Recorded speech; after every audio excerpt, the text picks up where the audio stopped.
1 Coríntios 9, de 23 a 27, leio na versão século 21, que diz assim: Faço tudo por causa do Evangelho, para dele me tornar coparticipante. Não sabeis que entre todos os que correm no estádio, na verdade, somente um recebe o prêmio? Correi de tal modo que o alcanceis. E todo atleta exerce domínio próprio em todas as coisas. Os atletas o fazem para alcançar uma coroa perecível, nós, porém, uma coroa que não se acaba. Portanto, corro não como quem não tem alvos, e luto não como alguém que golpeia o ar. Pelo contrário, aplico socos no meu corpo e o torno meu escravo, para que depois de pregar aos outros, eu mesmo não venha a ser reprovado. Que Deus abençoe nossa palavra, a palavra dele. Deixe sua Bíblia aberta aí. Irmãos, antes de partir, foi o nome dado aqui em português a um filme, anos atrás, com Morgan Freeman e Jack Nicholson. São dois homens idosos que são desenganados pelos seus médicos por causa das enfermidades que eles têm. E os dois vêm de meios sociais totalmente distintos, mas eles se encontram numa enfermaria de um hospital, onde eles passam a conviver. Um é extremamente rico e o outro tem uma vida muito simples, mas ambos estão na mesma situação, condenados à morte. E eles então resolvem escrever coisas que eles gostariam de fazer antes de morrer. Você já pensou em alguma coisa parecida assim? Algum projeto que você tenha antes de partir? Talvez eu esteja falando para pessoas muito jovens que nem param para pensar nisso, mas se você tem meia idade para lá, talvez você diz assim: antes de morrer eu quero fazer isso. Tempos atrás eu vi uma velhinha que ela tinha um sonho. Era uma vozinha de 80 anos cujo sonho era andar de asa delta lá na Pedra da Gávea. E ela realizou o seu sonho. Foi lá, com 80 anos, saltou lá da Pedra da Gávea. Nosso querido pastor Samuel Mitch, que de vez em quando nos prestigia aqui participando do culto, lá de Curitiba, aqui, ele chegando próximo de 80 anos, ele disse: Deus, me dá mais 5, que eu tenho ainda um projeto. E um dos projetos dele era escrever um livro, e ele escreveu o livro. Talvez esteja já escrevendo o segundo livro, irmãos. Não sei, são sonhos. Sonhos, qual é a sua lista? Refletindo sobre isso, eu comecei também a pensar na minha vida, mas não vou falar dos meus sonhos, não. Meu sonho é um dia me aposentar, encontrar uma igreja sem pastor, muito carente, muito pobrezinho, que precise de ajuda, pedindo a Deus que ainda tenha saúde para ajudar essa igreja, só ajudar sem nada, fazer o que eu puder fazer de melhor. Esse é um dos meus sonhos. O apóstolo Paulo vê a sua vida como uma corrida, e ele quer chegar lá na frente, no dia final, ganhando o prêmio. É isso que ele está falando. E ele diz que ele não queria ser desqualificado nessa corrida. Agora eu fiquei pensando, o que é que nos desqualifica? O que é que nos desqualifica? E eu comecei pensando que o que nos desqualifica, em primeiro lugar, é a mãe de todos os pecados. E aí eu vou para Hebreus 3:12, que diz assim: Tende cuidado, irmãos, jamais aconteça em haver em qualquer de vós perverso coração de incredulidade que vos afaste do Deus vivo. Jamais aconteça haver em qualquer de vós perverso coração de incredulidade que vos afaste do Deus vivo. Em outras palavras, que não haja no coração perverso, um coração perverso de incredulidade. O escritor aos Hebreus, por exemplo, estava falando para crentes. Curiosamente, o pecado que Jesus mais censurou nos seus discípulos foi o pecado da incredulidade. E o maior de todos os pecados que você tem na sua vida é exatamente aquele de não crer. Não crer nas promessas de Deus, não crer na palavra de Deus, não viver dentro da palavra de Deus. Esse é o maior pecado que nós enfrentamos diariamente. Não crermos naquilo que Deus pode fazer. Um pastor estava conversando com outro pastor e disse o seguinte: rapaz, eu estou sentindo uma apatia na alma muito grande. Eu olho para as coisas que eu tenho de fazer, mas eu não tenho forças, eu não tenho vontade, eu vou empurrando com a barriga, eu não tenho ânimo para trabalhar. E aí o outro falou assim: olha, eu li que daqui uns dias vai acontecer em tal lugar uma conferência para pastores maravilhosa. E é um seminário tal, será formado para lideranças. E citou os palestrantes e disse: esse seminário é tão especial e também muito reduzido, vê se você consegue ir, porque você vai ser mentoreado. Você vai ter um conselheiro que vai acompanhá-lo na semana e você vai poder conversar com esses palestrantes. E ele conseguiu se inscrever nesse seminário e tinha um pastor conselheiro, ele abriu o seu coração, ele disse: olha, eu tenho tanta coisa para fazer, sei como fazer, mas não ando com ânimo nenhum. E o que está gerando isso? Eu ando sempre muito cansado. E o conselheiro disse o seguinte: olha, vá para o seu quarto, eles estavam no hotel, pergunte a Deus o que está acontecendo com o seu coração. Gaste essa tarde, você vai se ajoelhar e vai dizer para Deus: Deus, o que está acontecendo com o meu coração? Me diga isso, Deus. E ele voltou e disse assim: se eu fosse pentecostal, eu dizia assim: Deus me falou, né? Mas como era uma pessoa assim mais histórica, ele usou isso de uma linguagem diferente.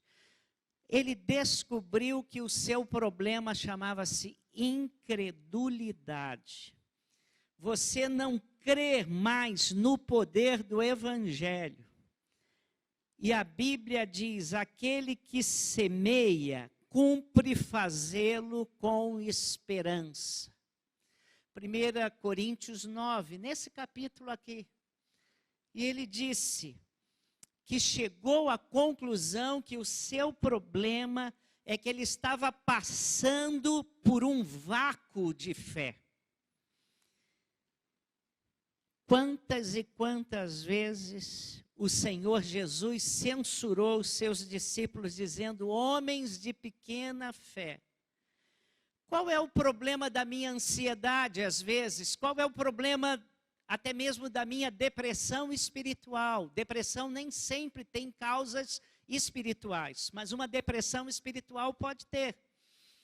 Das lutas que você tem entrado e não consegue sair.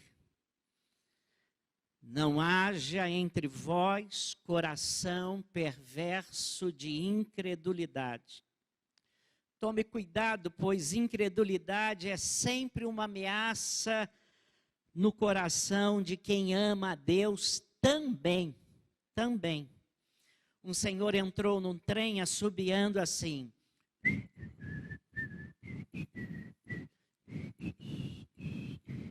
Vocês não estão ouvindo que esse microfone está me boicotando. Sidney, irmãos, Sidney, devedor a tua graça cada dia e hora sou. Teu desvelo sempre faça com que eu ame a ti, Senhor. Era o hino Ebenezer, que fica no 132 do Cantor Cristão. Eu tô melhorando, hein, João Marcos? Eu agora estou assoviando, hein? Olha lá, hein? Né? E ele assoviava aquilo com uma disposição, e daqui a pouco bateu uma pessoa ao seu lado e disse para ele o seguinte: eu queria ter essa alegria espiritual com que o Senhor está assobiando esse hino, igualzinho ao daquele dia em que eu o compus. Era o compositor do hino que estava no vagão e disse: eu queria hoje ter a alegria espiritual que eu tive quando eu escrevi, quando eu compus esse hino. Nós precisamos voltar a crer no poder do Evangelho, crer na palavra de Deus, no poder do Espírito Santo, crer na possibilidade de Deus agir com as nossas orações pela sua infinita graça, crer num Deus que nos ama e quer o melhor para a nossa vida. Precisamos voltar a crer nisso de todo o coração, quando nós éramos criancinhas espirituais e críamos assim. Um Deus que pode tratar da gente, da nossa família, do meu coração, da minha mente, das minhas emoções. Você tem crido em Deus, tem confiado no Senhor, tem descansado no Senhor. Para mim, de todos os meus pecados, o maior desafio é não ter um coração incrédulo. E a incredulidade é o pecado por detrás de todos os outros pecados. Por detrás das suas lutas, daquele problema que você enfrenta, está muitas vezes o fato do coração seu, que é perverso quanto o meu, está tomando conta da sua mente com incredulidade. Então você quer ser vencedor, você quer chegar ao fim da carreira cristã e ser recebido como servo fiel, cuide disso. Paulo está numa corrida e quer chegar ao fim. Ele disse: eu me disciplino, eu vejo como eu posso correr melhor. E então ele diz que ele está fazendo de tudo para não ser desqualificado. Enfrente um segundo adversário na corrida. Um inimigo que é um inimigo, nem mesmo um adversário, que mais conspira contra todas as coisas da nossa caminhada de fé, além da incredulidade, é quando eu estou muito satisfeito com a minha vida espiritual. É o outro lado do barco. O sujeito às vezes fica completamente desanimado, completamente alheio, mas às vezes ele diz: eu sou muito bom, caramba, eu estou vivendo uma fase muito boa. E a pessoa começa a se achar, você começa a acreditar que você é bom, que você é capaz de salvar-se a si mesmo. Um juiz de direito, um magistrado crente, estava no culto e sentou-se ao seu lado no mesmo banco um homem a quem ele havia condenado à prisão anos atrás. E aquela igreja estava celebrando a ceia do Senhor. E ambos, um ao lado do outro, participaram da ceia, celebrando a salvação. No final do culto, o pastor, que tinha percebido aquilo, sabia aquela história, conhecia a história de ambos, veio conversar com aquele irmão que era magistrado. E disse: como a graça de Deus é maravilhosa. E o magistrado disse: verdade. E o pastor disse: você reparou quem estava junto com você, celebrando a salvação, celebrando a confissão de pecados. O pastor disse, o magistrado disse, sim, eu percebi. Como Deus é gracioso, ele disse. Aí o pastor disse, como Deus alcançou também aquele irmão que fora presidiário. Não estou falando nisso, disse o magistrado. Eu estou falando da graça de Deus na minha vida. Eu nasci num berço rico. Eu cursei as melhores escolas desse país. A minha família se destaca nesse país. E finalmente passei para a magistratura e tenho muito respeito na sociedade. Como foi difícil, como Deus teve que trabalhar na minha vida para que eu percebesse que eu sou tão pecador, tão necessitado da graça de Deus, quanto esse irmão que estava ao meu lado, e eu, na minha função, tive que condená-lo à prisão. Como isso foi difícil, como Deus teve que trabalhar na minha vida para eu perceber que eu sou tão pecador quanto ele. E graças a Deus que a graça também me alcançou. O inimigo número 1 é você se esquecer do que Cristo fez por você. É se esquecer da obra do Senhor Jesus na cruz, no seu lugar. Paulo, de vez em quando, tem umas expressões estranhas. Em Filipenses ele diz, Filipenses 3:1, ele diz assim, acautelai-vos dos cães. Você pode nem saber quem são os cães, mas você sabe que não é coisa boa. Acautelai-vos dos falsos obreiros, tenha cautela mesmo. Acautelai-vos da falsa circuncisão, daqueles caras que confiam tanto na lei, em tantos esforços para impressionar Deus. Confiar em coisas e pessoas, nos nossos esforços e nos nossos méritos, não nos levam ao prêmio da salvação. Nós confiamos em Deus e não em nós mesmos. Se você está crendo que você está impressionando Deus com as suas virtudes, que quando você morrer, Deus vai colocar um tapete vermelho e vai fazer você entrar e dizer, chegou o maioral. Se você está pensando nisso, você não entendeu nada do Evangelho. E você está vivendo uma vida em oposição ao Evangelho, é isso.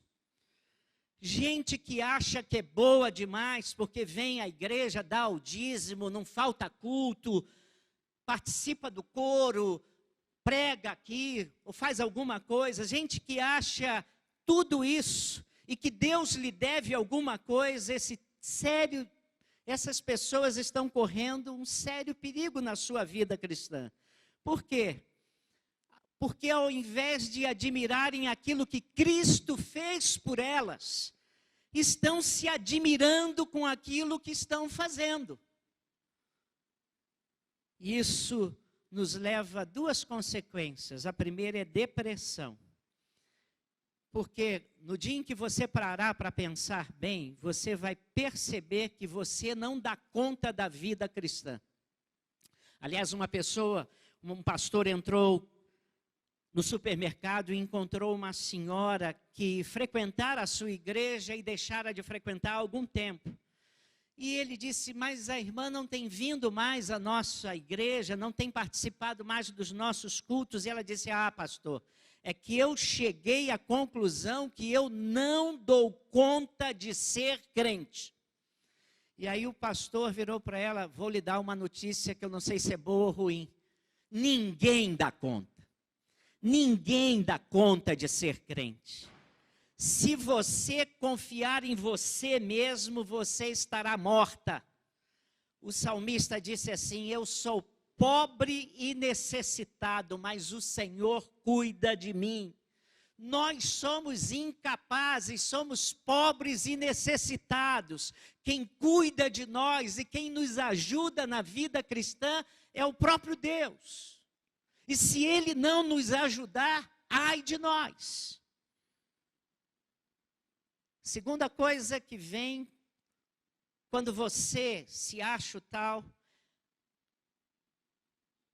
nesse orgulho espiritual, você começa a achar que está conseguindo. E a Bíblia diz que nós precisamos ser crucificados com Cristo. Nós temos que sepultar o nosso eu. E que se nós olharmos para nós mesmos, nós estamos seriamente perdidos.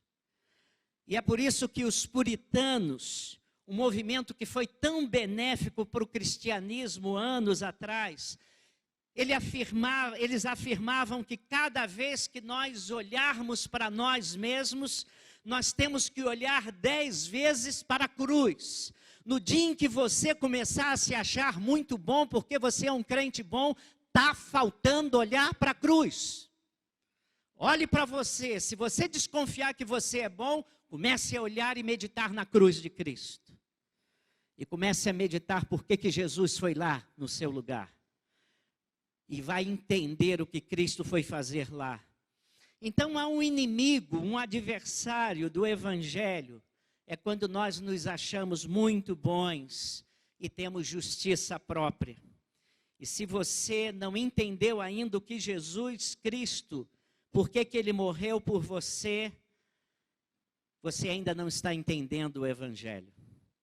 Mas no dia em que você entender a sua miséria e voltar-se para o Senhor dizendo, eu preciso, Senhor, desesperadamente do Senhor, a graça de Deus vai voltar a agir no seu coração.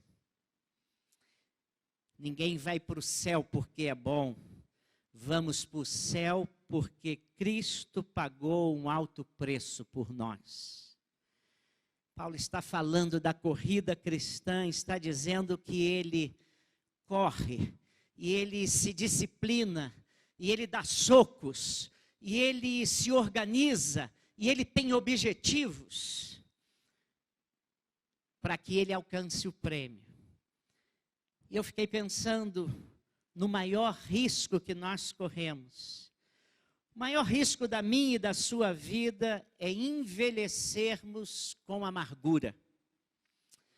O pastor foi convidado para ser o preletor de um grupo muito seleto de pastores. E ele estava se sentindo pequenininho, do tamanho de um botão. Ele falou, mas por que eu fui convidado para falar para esses pastores? Só tinha cobra lá. Cobra no sentido de gente muito boa, não de venenosos, tá? Por que eles me chamaram? Eles são bem melhores do que eu. Eles têm um ministério mais frutífero do que o meu. E por que eles me chamaram? O que eles acharam em mim? E ele chegou lá e a primeira coisa que ele disse foi, vocês todos são melhores do que eu. Eu conheço os escritos de vocês, eu leio vocês, eu ouço vocês. E por que vocês me chamaram? E eles disseram o seguinte, estamos procurando pastores, que sejam pastores há mais de 25 anos, estejam há mais de 25 anos no ministério, que ainda estejam empolgados com aquilo que fazem. Que ainda olhem para os seus próprios ministérios com sonhos, com ações, com alegria no coração. E é por isso que nós convidamos você. E o maior perigo da nossa vida é envelhecermos ranzinzas. Eu vou lhe dizer, você, meu querido, que está envelhecendo como eu, você terá muitas razões para ter amargura no seu coração. Muitas. Eu não conheço a sua vida, mas você terá muitas razões para ter amargura no seu coração. Quanto mais idoso você vai ficando, se tornando uma tendência de você ficar mais solitário, ter menos amigos, mesmo porque esses muitos amigos queridos já estão indo embora. Eu estou nessa fase, de vez em quando eu estou na fila, irmãos. Estou vendo que eu estou na fila. Eu peguei uma senha. Eu espero que a minha senha esteja um pouco mais longe, mas está lá a senha na mão, irmãos. Né? Mas, irmãos, nós temos uma tendência de nos tornarmos ranzinza, mal-humorados. E aí as pessoas começam a se afastar de nós. Ninguém quer conversar com uma pessoa mal-humorada. Mas há um perigo de moços se tornarem ranzinzas, mal-humorados também. Você já viu jovem bicudo? Já viu? Já viu jovem bicudo? Ah, já vi, irmãos. Jovem bicudo, tá? Adolescente, pré-adolescente, mal-humorado, ninguém aguenta, irmãos. Irmãos, menininhos intragáveis, garotinhas intragáveis. E se nessa idade já estão assim, quem vai aguentá-los quando ficarem velhos? Nessas horas eu me lembro de Santa Teresa d'Ávila, que dizia: Deus me livre dos santos de cara amarrada. Vou repetir, irmãos, de vez em quando eu cito isso. Deus me livre dos santos de cara amarrada. A vida é uma só, eu não sou espírita e não creio em reencarnação, eu só tenho uma vida para viver.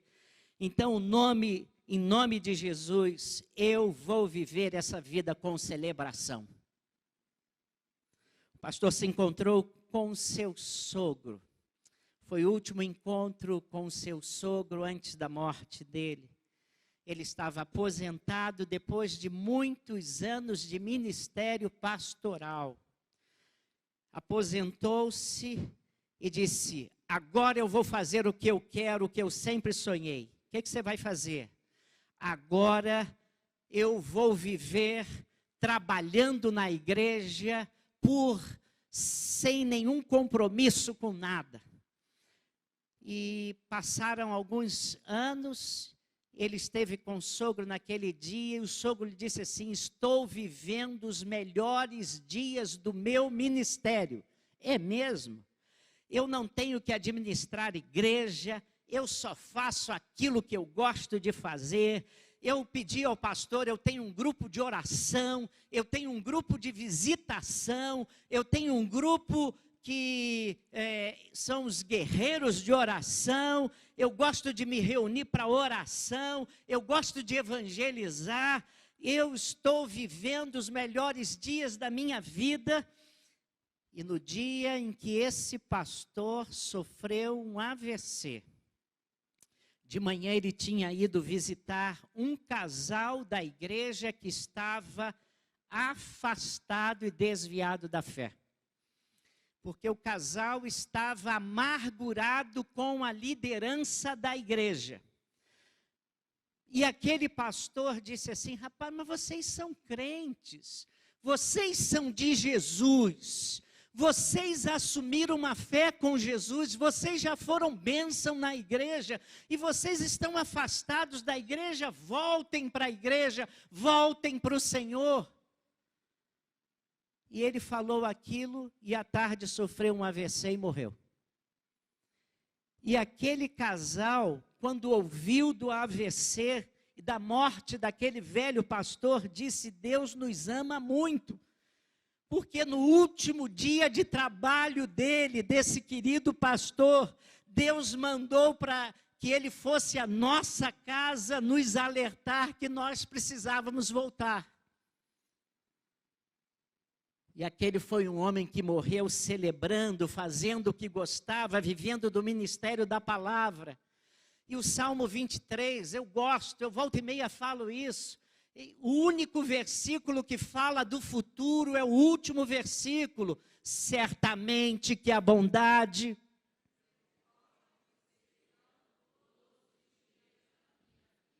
e habitarei. Os verbos estão no futuro, irmãos. Os verbos estão no futuro. É o único versículo do Salmo 23 que o verbo está no futuro. O meu pastor celestial, cuja sua bondade e misericórdia, elas vão me seguir o resto da minha vida. Seguirão todos os dias da minha vida. Isso é uma promessa. Então eu tenho que envelhecer misericordioso e bondoso. É o mínimo, irmãos, porque uma pessoa no final dos seus dias que não seja boa nem misericórdia, nós seremos pessoas muito amargas. Que Deus tenha misericórdia de nós. O maior risco é você chegar lá no final triste e amargurado. E aí o apóstolo Paulo, escrevendo aos Gálatas, diz assim: o que foi feito da vossa exultação? Vocês eram alegres, Gálatas. O que aconteceu com a alegria de vocês? E às vezes a gente pode dizer isso para as nossas igrejas. O que aconteceu com a alegria de vocês? Uma pessoa um dia fez a seguinte afirmação para você pensar: pior que estar errado é estar certo e amargurado. Eu não sei se é pior não, mas pense aí. Pior do que estar errado é estar certo e amargurado. Pense nisso, tá bom? É certo que vocês vão encontrar, nós vamos encontrar pessoas que nos ferirão. Encontraremos pessoas que vão nos humilhar eventualmente. Mas uma coisa nós não devemos permitir é ficarmos velhos ranzinzas. Ninguém vai lhe aguentar. Aliás, um cantor de rock era um homem muito chato. Fazia sucesso, mas era muito chato. E um dia era tão chato que a mulher não aguentou mais e disse: vou embora de casa. E a mulher começou a arrumar as malas também. Começou a arrumar as malas e ele foi e falou: você vai embora? Começou a arrumar a dele também. Falou: mas quem vai embora sou eu. Não, mas eu vou embora também porque eu não me aguento. Eu não me aguento. Se você não me aguenta, eu não me aguento também. Mas o Jota Quest também, eu quero ficar só, ele canta, eu quero ficar só, mas sozinho eu também não fico. Não é? É o Jota Quest cantando isso. Então cuide do seu coração para não se tornar uma pessoa amargurada. Porque se você se tornar uma pessoa amargurada, você não vai dar um bom testemunho do evangelho aqui. Ser crente é um cara chato, é um cara amargurado. Diga a Deus: Deus, devolva a minha alegria. Tira a minha ranzinice.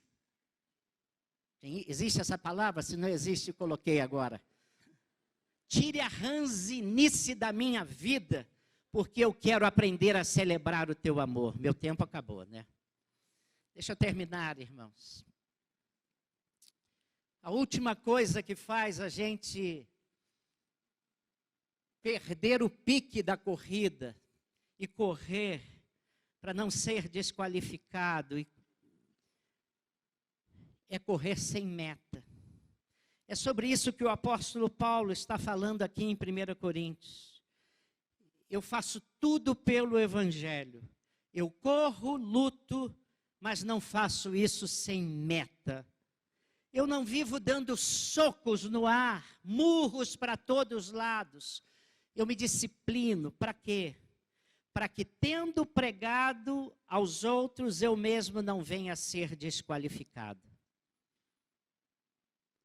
É chegar no final da corrida e ser rejeitado no sentido de não ter alcançado os padrões exigidos no teste.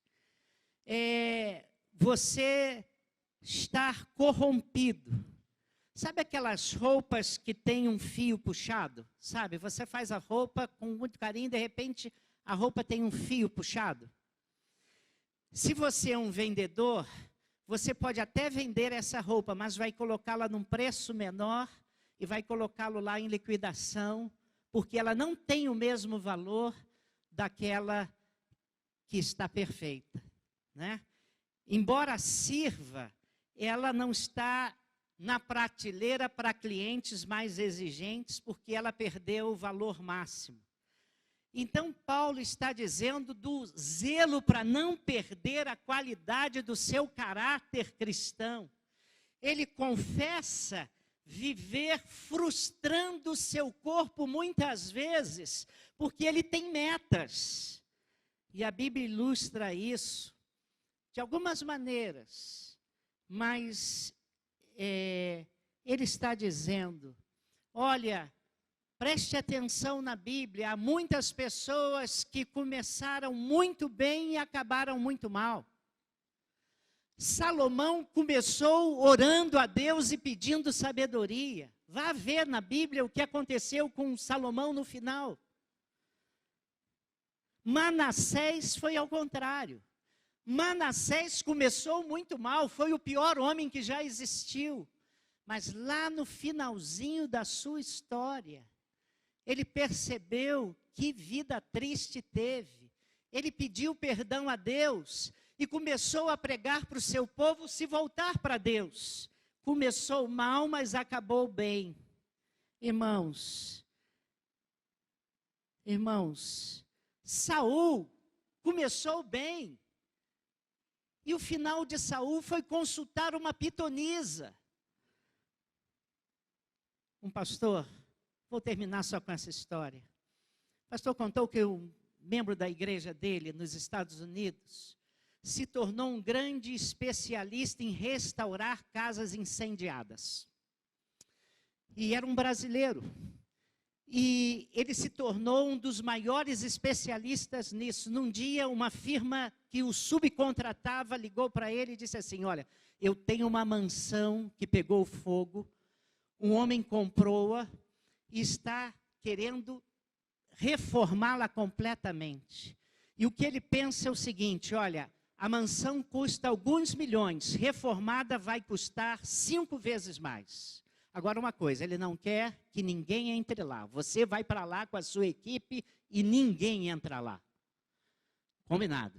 E ele começou a ir trabalhar lá, reformar aquilo. Porque reformar casa incendiada não é só mudar, é o cheiro que fica. Então ele começou a trabalhar. Um dia ele olha e está um homem numa piscina, na piscina da casa lá. Aí ele chegou lá e falou assim: meu senhor, bom dia, olha, eu tenho ordem do dono da casa, vou pedir para o senhor sair, o senhor não pode ficar aqui, porque a ordem do dono da casa, ele é sistemático, e ele não quer que ninguém fique aqui na obra. Aí o homem falou assim, deu uma risadinha e falou: muito obrigado, eu sou o dono dessa coisa. Muito prazer, meu nome é Steve Spielberg. Aí ele: prazer, desculpa. Não, o senhor fez o que eu mandei mesmo. E ele voltou a trabalhar, chegou em casa e contou a história para... E ele não entendia nada de cinema, não gostava de cinema, nunca ia a cinema. O negócio dele era trabalhar, e contou para a mulher, e a mulher era cinéfila. Falou: o quê? O homem que estava na piscina daquela casa era Steve Spielberg? Cara, você não pediu autógrafo a ele? Você é um imbecil. É o maior cineasta que nós temos aí. Para mim ele não era nada. Irmãos, eu estou contando isso, porque às vezes nós estamos fazendo uma obra e nós não conhecemos o dono da obra. Você está aqui fazendo a obra de Deus e você não conhece Deus. E você não tem intimidade com Deus. E você não tem comunhão com Deus, e você não sabe nem para que está fazendo, não sabe nem para que está cantando, para que está fazendo as coisas. Irmãos, deixa eu dizer isso e terminar, e dizer para vocês que estar na obra de Deus e desconhecer o Deus da obra, servindo a Deus, ou julgar que estamos servindo a Ele, nem conhecê-lo, é uma tragédia na nossa fé. Esse é o maior fracasso da nossa alma e da nossa vida. Então, certifique-se de que você é de Jesus, lavado pelo sangue do Cordeiro, e que não esteja correndo em vão. Certifique-se de que você está correndo pelo prêmio da soberana vocação. Que Deus nos ajude e nos dê graça, para que nós cumpramos toda a nossa corrida com alegria, com celebração, dando glórias a Deus, e sermos qualificados pelo próprio Deus da obra. Que Deus nos abençoe.